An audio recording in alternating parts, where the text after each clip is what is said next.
नमस्कार दोस्तों। Middle east में जंग भड़की हुई है, लेकिन इधर भारत के बिल्कुल पड़ोस में नेपाल में जो हुआ है और बांग्लादेश में जो हुआ है, अगर आपने उसको मिस कर दिया है बॉस, तो भारत के लिहाज से एक बहुत बड़ी खबर मिस कर दी। इसलिए आज का ये वीडियो पूरा जरूर देखिएगा, क्योंकि बवाल से निकले नेपाल और साथ ही बांग्लादेश में भारत ने पर्दे के पीछे वो किया है जो कोई सोच भी नहीं सकता था। और आज इसी के बारे में आपको विस्तार से बताने जा रहा हूं।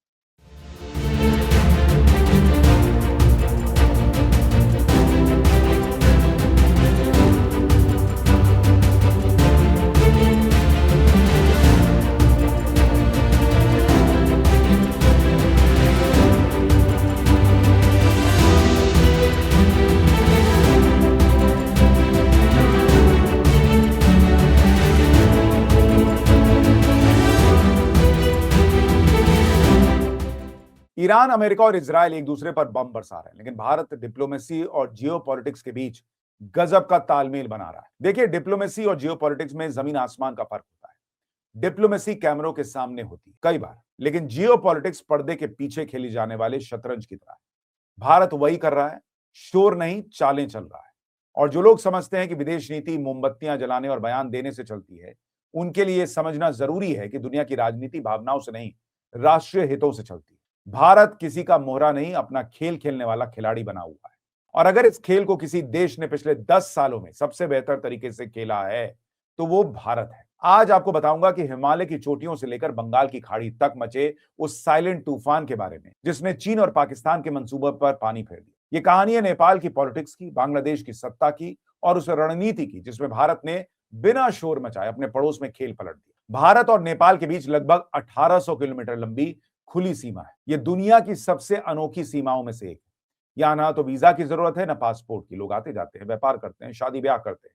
यही वजह है कि भारत ने हमेशा नेपाल को सिर्फ पड़ोसी नहीं, परिवार का हिस्सा माना। ये मां जानकी का धाम है और जिसके बिना अयोध्या अधूरी है। भारत की विदेश नीति में इसे नेबरहुड फर्स्ट कहा जाता है, लेकिन पिछले कुछ सालों में इस रिश्ते में जहर घुली। साल 2020 में जब नेपाल ने एक नया नक्शा जारी किया जिसमें काला पानी, लिपुलेख और लिम्पियाधुरा को अपना हिस्सा बता दिया, यह विवाद सीधे भारत से जुड़ा और दिल्ली में चिंता बढ़ गई।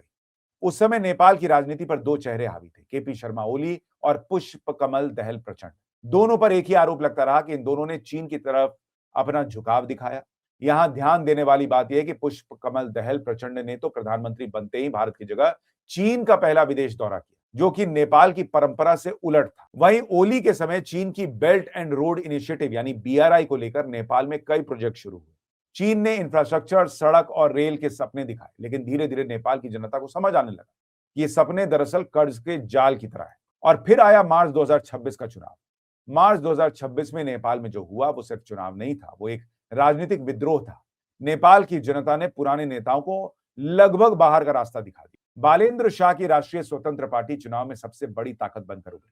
नतीजों के अनुसार आरएसपी ने 124 सीटें जीती, जबकि नेपाली कांग्रेस के खाते में केवल 17 सीट आई। सबसे बड़ा नाम जो सामने आया वो है बालेंद्र शाह यानी बालेन शाह का। 2026 के नेपाल संसदीय चुनाव में बालेन शाह ने पूर्व प्रधानमंत्री केपी शर्मा ओली को झापा 5 सीट पर 49,614 मत के भारी अंतर से हरा दिया। बालेन शाह को कुल 68,348 वोट मिले, जबकि केपी शर्मा ओली मात्र 18,734 वोट हासिल कर पाए।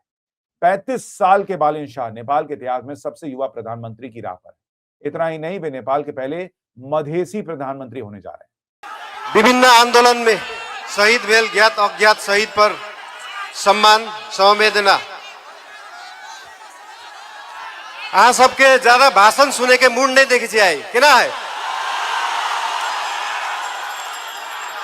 भाषण दू कि नहीं दू? आई सबको। यह अपने आप में एक ऐतिहासिक बदलाव है। बालेन शाह सिर्फ एक राजनेता नहीं है, वो एक रैपर भी है। सोशल मीडिया पर बेहद सक्रिय हैं और नेपाल की राजनीति में जेनजी के राजनीति का चेहरा बन चुके। उन्होंने नेपाल के पारंपरिक राजनीतिक ढांचे को चुनौती दी।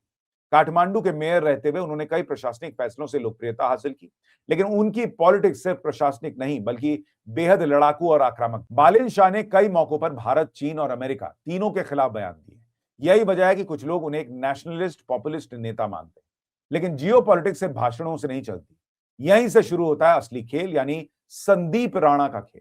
संदीप राणा की जीत पर बात करने से पहले जरा ट्विटर पर आई बधाइयों पर नजर डाली। वीरेंद्र कुमार तिवारी ने लिखा कि अमित शाह जी के सहयोगी रहे और एबीवीपी के पूर्व कार्यकर्ता संदीप राणा जी को नेपाल में सांसद चुने जाने पर दिल से बधाई। एक अकाउंट ने लिखा कि पाल्पा 1 से चुने गए सांसद संदीप राणा को अमित शाह के साथ देखा गया है। कहा जाता है कि वे उनके पीए रहे हैं। नेपाल की पुरानी शान लौटाने के लिए आए, शुभकामनाएं। किसी ने लिखा कि एबीवीपी से निकले संदीप राणा ने नेपाल में 34 साल पुराने कम्युनिस्ट किले को तोड़ते हुए पाल्पा 1 से जीत हासिल की। एक हैंडल ने लिखा कि मेरे प्रिय भाई संदीप राणा को पाल्पा 1 सीट जीतने पर बहुत बहुत बधाई, ये पूरी तरह डिजर्व की हुई जीत है। नेपाल के चुनाव में जिस नाम पर कम चर्चा हुई लेकिन जिसकी भूमिका बहुत महत्वपूर्ण हो सकती है वो है संदीप राणा। संदीप राणा कोई साधारण नेता नहीं है। रिपोर्ट्स के मुताबिक उन्होंने दिल्ली में रहते हुए एबीवीपी के साथ काम किया। इतना ही नहीं, उन्हें उन लोगों में गिना जाता है जिन्होंने भारत के गृह मंत्री अमित शाह के साथ काम करते हुए राजनीति की ट्रेनिंग ली।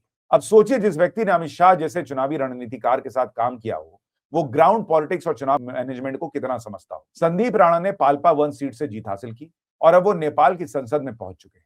नेपाल की राजनीति में जीत सिर्फ एक सीट की नहीं है, ये कनेक्शन है काठमांडू और दिल्ली के बीच। नेपाल की जनता जानती है कि बालेन शाह भले ही जोश में, लेकिन देश चलाने के लिए जो रणनीतिक कनेक्शन चाहिए वो संदीप राणा के पास है और यही भारत की रणनीति समझ आती है। भारत कभी भी किसी पड़ोसी देश में सीधे दखल देकर सत्ता नहीं बनाता अमेरिका की। भारत सिस्टम के अंदर अपने रिश्ते बनाता है। संदीप राणा उसी रणनीति का हिस्सा माने जा रहे हैं। बालेन शाह की राजनीति दिलचस्प है। एक तरफ वो नेपाल के राष्ट्रीय गौरव की बात करते हैं, कई बार उन्होंने ग्रेटर नेपाल के नक्शे की बात की है, लेकिन दूसरी तरफ उनके जीवन का एक बड़ा हिस्सा भारत से जुड़ा है। उनकी शिक्षा कर्नाटक में हुई, वो विश्व के पहले मैथिली भाषी प्रधानमंत्री बन सकते हैं और चुनाव प्रचार के दौरान उन्होंने जनकपुर के तिरहुतिया गाची में मैथिल भाषा में भाषण देते हुए खुद को मधेशी छोरा कहा। जे विश्व के सबसे प्रसिद्ध जोड़ी राम जानकी के विवाह स्थल में विवाह होई छै, लेकिन हम आ सब मधेसिया लोग सब नेपाली लोग सब डेस्टिनेशन वेडिंग करेला जयपुर जाय छी। ये सिर्फ भाषण नहीं था, ये एक राजनीतिक संकेत था।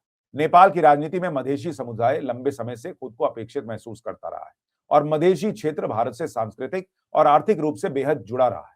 यानी अगर बालेन शाह प्रधानमंत्री बनते हैं तो नेपाल की राजनीति में पहली बार मधेशी नेतृत्व राष्ट्रीय स्तर पर उभरेगा और यही वो बिंदु है जहां पर भारत को रणनीतिक लाभ मिल सकता है। नेपाल की कहानी समझने के लिए बांग्लादेश का उदाहरण भी बड़ा जरूरी है, क्योंकि कुछ महीने पहले तक दुनिया के कई तथाकथित बुद्धिजीवी कह रहे थे कि बांग्लादेश भारत के हाथ से निकल चुका है।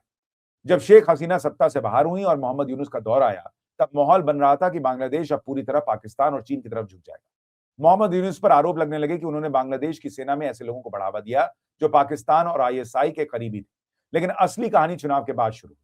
बांग्लादेश के चुनाव के बाद प्रधानमंत्री बनते ही तारिक रहमान ने सबको चौंका दिया। जिन्हें लग रहा था कि अब भारत का प्रभाव खत्म हो जाएगा, उन्हें 28 फरवरी 2026 की रिपोर्ट ने हैरान कर दिया। सत्ता संभालने के महज 10 दिन के भीतर ही रहमान ने बांग्लादेशी सेना में बड़ी सफाई अभियान को शुरू किया, जिससे पाकिस्तान और आईएसआई के होश उड़े हुए। तारिक रहमान ने सबसे पहले पाकिस्तान के करीबी माने जाने वाले लेफ्टिनेंट जनरल मोहम्मद फैजूर रहमान को कमांड से हटाकर नेशनल डिफेंस कॉलेज भेज दिया। साथ ही मेजर जनरल एमडी हकीमुज्जमा और जनरल शाहीनुल हक जैसे बड़े अफसरों को भी साइडलाइन कर दिया। 22 फरवरी को खुफिया एजेंसी डीजीएफआई के प्रमुख को भी बदल दिया गया।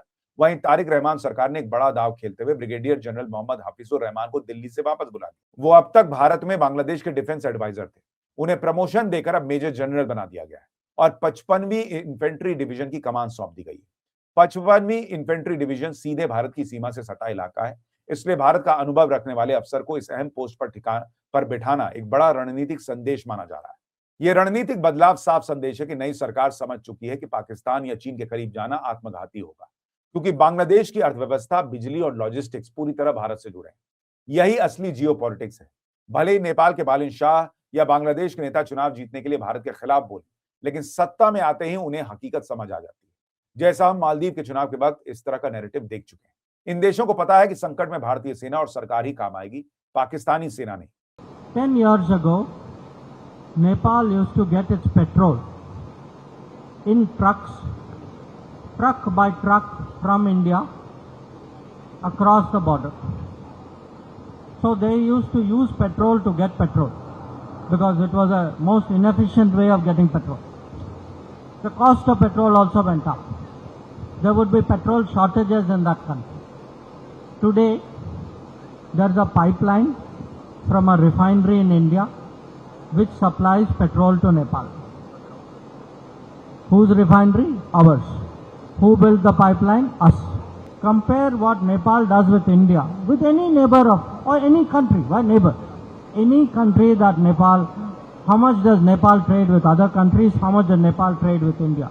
भारत की साइलेंट इन्फ्लुएंस राजनीति का ही असर है कि मोहम्मद यूनुस के जाने के बाद नई सरकार खुद ही सिस्टम से पाकिस्तान के समर्थकों को बाहर कर रही है। चीन और पाकिस्तान को समझना होगा कि भूगोल और इतिहास भारत के साथ है। हिमालय से लेकर बंगाल की खाड़ी तक सब भारत से जुड़ा है। बिना शोर मचाए सिस्टम के अंदर संदीप राणा जैसे संपर्कों के जरिए भारत ने अपना संतुलन बनाए रखा है और यह साबित करता है कि भारत प्रेस कॉन्फ्रेंस में नहीं बल्कि जमीन पर चुपचाप खेल खेलने और जीतने में विश्वास रखता है। और इसलिए नेपाल और बांग्लादेश के साथ भारत का भविष्य कैसा होगा यह बहुत दिलचस्प होने वाला है। आपकी राय क्या है, कमेंट करके जरूर बताइएगा। नमस्कार।